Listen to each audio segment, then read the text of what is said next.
This week on The Last of Us.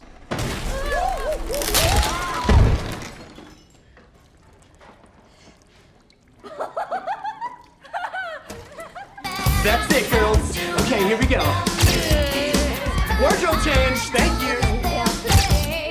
Yes, I finally found a worse Halloween costume than the time my pregnant girlfriend thought this was an acceptable fit. Episode 7 of The Last of Us has all the booze, drinking, mall fun that takes me back to my teenage years. And in this video we'll be taking a deep dive into the episode, answering questions like how Joel might have inadvertently killed this guy, and a lot more fun details from the game. Warning, there will be some minor spoilers from the game, but nothing too major. But before we get into it, make sure to like and subscribe. Seriously, less than 20% of you are subscribed. Because here we go. Episode 7 is titled Left Behind, or basically every vacation my parents went on without me. Last episode we saw Joel take a home run to the chest when a literal baseball bat cracked into his gut. A slight deviation from the game where he falls off a second-story ledge right onto a steel rod. That's got to hurt. I don't care where you're from. Fun fact, the horse at the end of episode 6, lovingly named Callus, has sparked a lot of controversy, whether or not it's actually real. Lock in your answers now because at the end of the video, I'll reveal the answer. A trail of blood through the Colorado suburbs leads us to a distraught Ellie hovering over the body of Joel. The situation is extremely dire, with Joel telling Ellie to take the gun and make her way back to Tommy, a decision that would inevitably leave Joel to die. But part of this episode's theme deals with choice and how we deal with those on the brink of death. Ellie's journey with Riley parallels her journey with Joel. Both Riley and Joel are protector characters. In fact, in the American Dreams comic, it's Riley who beats up a kid bullying Ellie. In episode 5, Ellie told us her greatest fear was ending up alone, and later in episode 6 that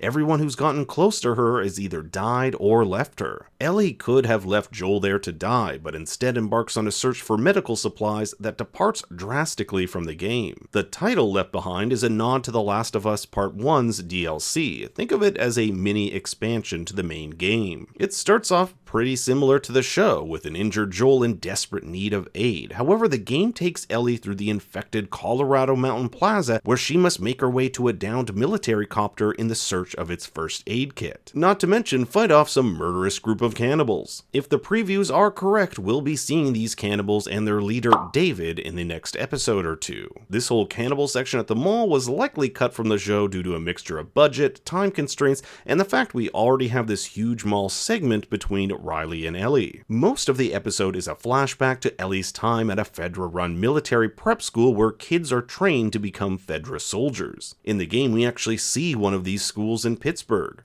I stayed at a place like this, back in the Boston QZ. Back in episode 1, we learn from leader of the Fireflies, Marlene, that she put Ellie into a Fedra orphanage shortly after her mother Anna's death. Marlene and Anna were good friends, but a lot of their past remains unknown. Riley says of Marlene's relationship with Anna, apparently they argued and fought a lot, but they were close. We even get to see a wanted Marlene poster on their journey in the game. Upon turning 13, Fedra orphans are transferred to one of these prep schools, which is where the American Dreams comics begin. The events of the comics take place before the Left Behind DLC and chronicle how Ellie met Riley and their budding friendship. The show, however, drops us right into the action with Ellie listening to her Walkman at the military academy. The Walkman is a recurring item throughout the comic, with Riley even stealing it just like she does in the show. I was definitely probably gonna give it back. The song that plays is Pearl Jam's All or None, a fitting choice for this episode considering its emphasis on hopelessness and the feeling of being alone. School bully Bethany is quick to taunt the defenseless Ellie now that her protector Riley has seemingly vanished. You don't fight, just your friend fights. She's not here anymore. This plays out a little differently in the comic, with Ellie's arrival at the academy accompanied with a punch to the head by a male bully. However, this time it's Riley who saves her. In the show, Ellie defends herself, sending Bethany to the infirmary with 15 stitches, but not without getting a pretty bad shiner herself. Captain Kwong here, sort of the principal of the school, knows Ellie has potential, but she squanders it, stating that she's so smart but also so stupid. And he basically outlines two paths in life for her. She could graduate to become a grunt, being told what to do, living a shit life, and likely to die by a firefly, or choose path 2, become an officer where she'll get her own room and be able to tell the Bethanies of the world just where to shove it. The officer keys he shows her are emblazoned with the Naughty Dog paw print logo, the studio that made the Last of Us games. One day Ellie could have a set of her own if she'd simply follow the rules. In the captain's mind, Fedra are the good guys. We're the only thing holding this all together. Which is a great way to set up Riley's character, who stands up against Fedra and what she believes to be an authoritarian rule. Now, Ellie's room is chock full of little Easter eggs. We have dinosaurs on the wall, which Ellie loves. Is it a dinosaur? Maybe. I'll be your friend again if it's a dinosaur. She even has a book on paleontology. There's the Lunar Phases poster, which can also be found in the game. This baseball may even allude to the bat Riley will later use to fight off the infected, or it might just be a nod to the baseball bat weapon from the game. There's also a tape featuring Etta James, whose song I Got You Babe, based off the 1965 Sonny and Cher song, actually plays in both the game and show during the dance scene. The same is true with the hits of Aha, whose song Take On Me plays in the episode and was also the background music for the official trailer. No way. And we can't forget Will Livingston's No Pun Intended Volume 1, not to be confused with Volume 2, which is gifted to Ellie by Riley and later seen in Episode 4. There's a Savage Starlight comic, one of which we saw in Episode 5, and these make appearances all throughout the games as collectibles. Fun fact, Ellie tells Sam she owns Volumes 4, 5, 6, and 11, but the copy we see here in her room is Volume 8. In the game, this copy can be found while escaping David's men at the Lakeside Resort. There are also tons of posters involving space, from galaxies to even a movie poster for Red Planet, a sci-fi horror starring Val Kilmer from the year 2000. Another movie poster is the 1987 film Inner Space, starring Dennis Quaid and Martin Short, in which a scientist is injected into Martin Short and is able to control his body. Sounds a bit like how the cordyceps operate. We can also see Ellie's switchblade, an item that has sentimental value for her since it was a gift from her mother. Nothing says love like a switchblade. There's a Mortal Kombat 2 poster which foreshadows her eventually playing it near the end of the episode, and how she also came across one at the gas station in Episode 3. Just like in the game, Ellie's slumber is interrupted by Riley, but there are a few key differences that are important to point out. The show is a lot more ambiguous as to what Ellie and Riley are compared to the game. Are they friends or something more? Ellie's far more apprehensive making a move on Riley, and even asks Riley to turn away when she gets changed. She'll later ask Riley if she met some Firefly dude that brainwashed her into becoming a Firefly. The game, on the other hand, heavily implies the two were romantic before Riley's disappearance. We were good.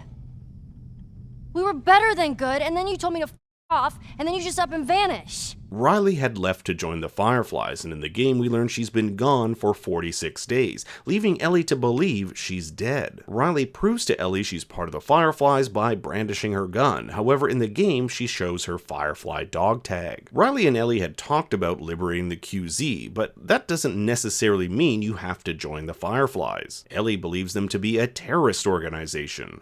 Why would a terrorist dump me with Fedra? Riley tells Ellie that she'll reveal everything to her, but she has to come with her to experience the quote-unquote best night of her life. It'll definitely be a night that changes her life forever. Bonus points if you caught the giraffe on the wall here. If you've been watching any of my videos for the past couple of weeks, you'll know giraffes are one of the show's and game's biggest Easter eggs, which foreshadow an upcoming iconic scene. On their way out, the two are nearly caught by a Fedra patrol, and Ellie makes note that it could have easily turned into a situation that left her with that scar above her eye. This is really interesting because up until now, the mystery behind that scar has been unknown. In an interview with Eurogamer, Ashley Johnson and Neil Druckmann had this to say about the scar. I think he just likes eyebrow scars.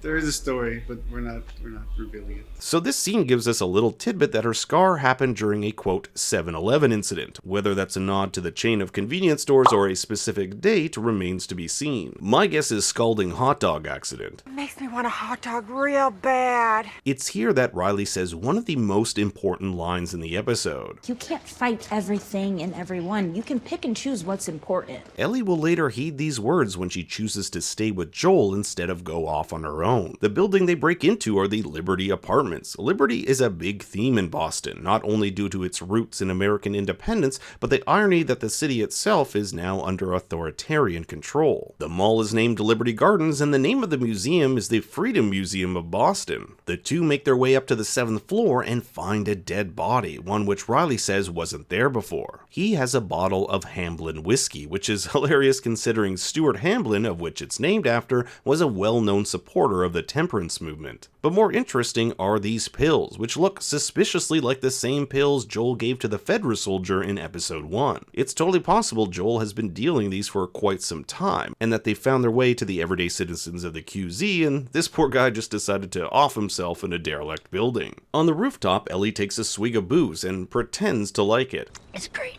But we know when she has some of Joel's in episode 6, it's not her cup of tea. Yep. Still gross. In the game, Ellie and Riley steal some hooch from Winston, a US Army patrol officer stationed at the mall who taught Ellie how to ride a horse. His name is even mentioned in the game. Winston, this soldier back in the zone, he gave me lessons. We also see yet another example of Ellie's fascination with guns, asking Riley if she can hold hers. Throughout the season, we've seen Ellie ask to be trained, and the opening of episode 4 has her in a full-on love fest with one. A gun is the physical manifestation of the protective quality she looks for in others. A gun is power in a world that is ruthless and violent. According to Riley, it was Marlene who converted her to the Fireflies. Unlike Ellie, Riley remembers that feeling of having a family, of having a home. She misses that and hopes the Fireflies will give her that feeling again. In the show, she didn't have to go through any initiations. She said yes, and voila, she became a Firefly. But the DLC, she had to undergo some trials. You've run into more infected?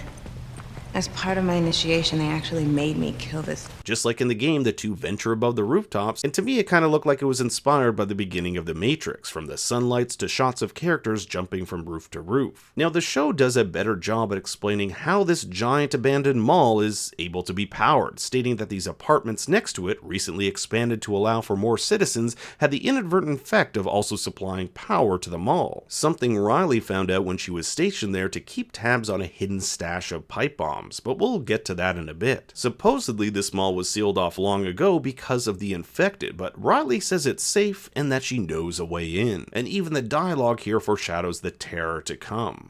Are you gonna kill me?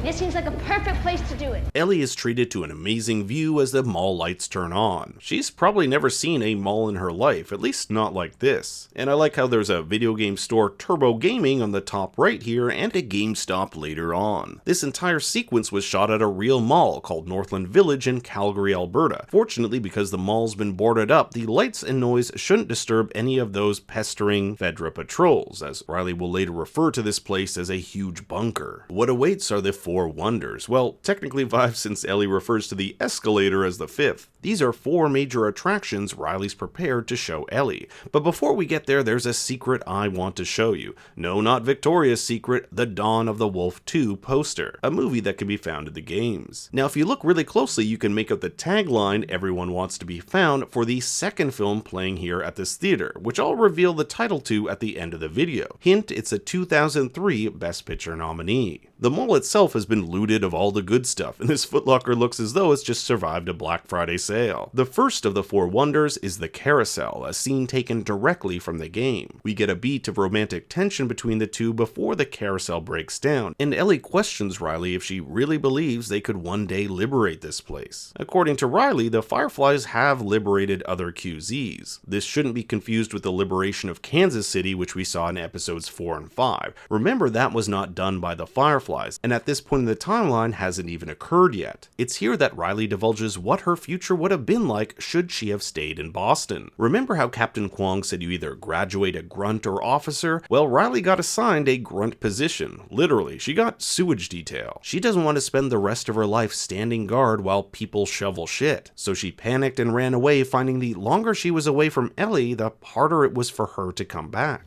You know, you're the one thing I miss from that f***ing place. The second wonder is the photo booth, a moment taken directly from the game with details the same right down to their very poses. In the game, you can actually choose from 3 different themes: love, friends, and cool. They pull off bunny ears, perhaps a nod to the bunny from the game, a scary one, and back to back. Unfortunately, in the game version, they never get a printed copy of their photos. Maybe if you put it up here. The third wonder is Raja's Arcade, which looks pretty damn similar to the game's version down to its purple neon lights. Remember that purple in The Last of Us has been a dominant color throughout the season, represented through characters like Sarah, Ellie, Tess, and Florence. Now, the game didn't get the permission like the show to display classic arcade games such as Tetris, Frogger, and Daytona USA, so they had to change them to more fun names like, instead of Bubble Bobble, we have Gobbly Boy. But the pièce de résistance is Mortal Kombat 2. In episode 3, Ellie came across a broken version of the game and recounted when a friend of hers played as Melina, whose character's fatality turned others to bones. Ellie has been close-lipped about Riley, not wanting to discuss it further with Marlene, and when Tess asked her in episode 2 if she had some sort of boyfriend coming after her, she shrugs it off because, well, she's into women. In the game, Mortal Kombat 2 is replaced with a fictitious title by the name of The Turning, and Melina replaced with a character named Angel Knives. Unfortunately, the game's version doesn't work. Instead, Riley makes Ellie close her eyes and pretend to play by describing how it works. Meanwhile, in this creepy doll shop, an infected springs to life. This shop was taken right from the game in a shop called American Princess Dolls. Riley and Ellie almost kiss because that's what you do after a successful fatality with Baraka, prompting Ellie to get a little freaked out and say she has to go home. But there's still something Riley wants to show her. As they pass a dilapidated food court, one that has a Thai Express, which is a Canadian company that didn't exist in 2003 when the pandemic came out, Riley shows Ellie her living quarters at a Macho Nacho, an actual food court restaurant found in the game. There she surprises Ellie with No Pun Intended Volume 2, and a pun that appears in both the show and game. What did the triangle say to the circle? What did the triangle say to the circle?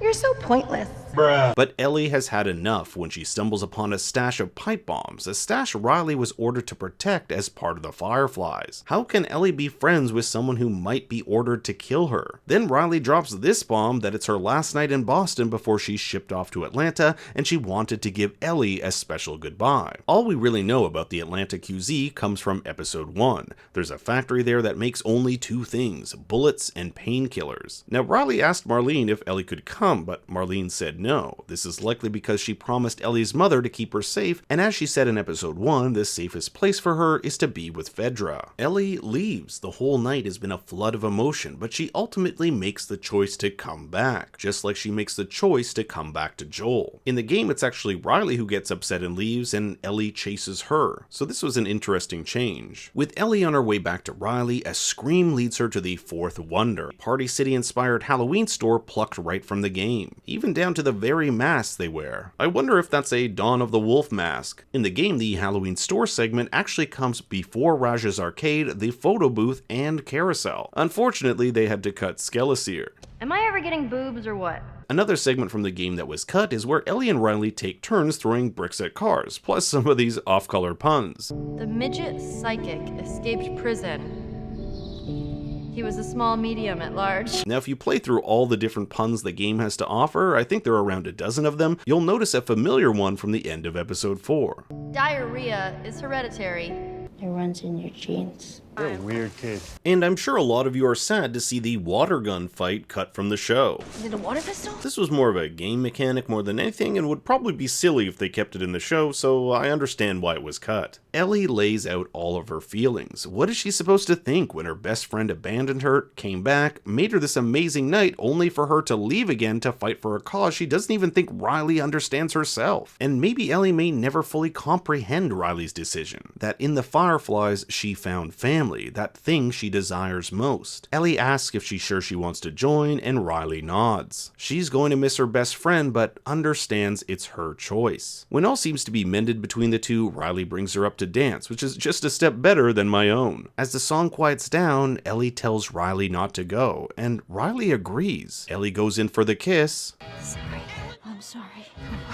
For what? While the two laugh, uncertain of what's to come, their brief moment of happiness is interrupted by infected. In the game, it's multiple runners which chase them through the back quarters of the mall, while the show version stays contained to the store with one. The outcome, however, in both versions is the same. Ellie and Riley are both bit, Riley on the hand and Ellie on the arm. Now the show chooses to flash back to Ellie in Colorado searching for supplies which could help Joel. The game has her returning to him with a first aid kit, having to fend off the cannibal attackers from getting to Joel locked in the yogurt shop. In both versions, Ellie takes out her rage, while Riley has already given into the reality of the situation. They have two options: the easy way, aka shoot themselves, or to be, quote, poetic and shit and lose our minds together.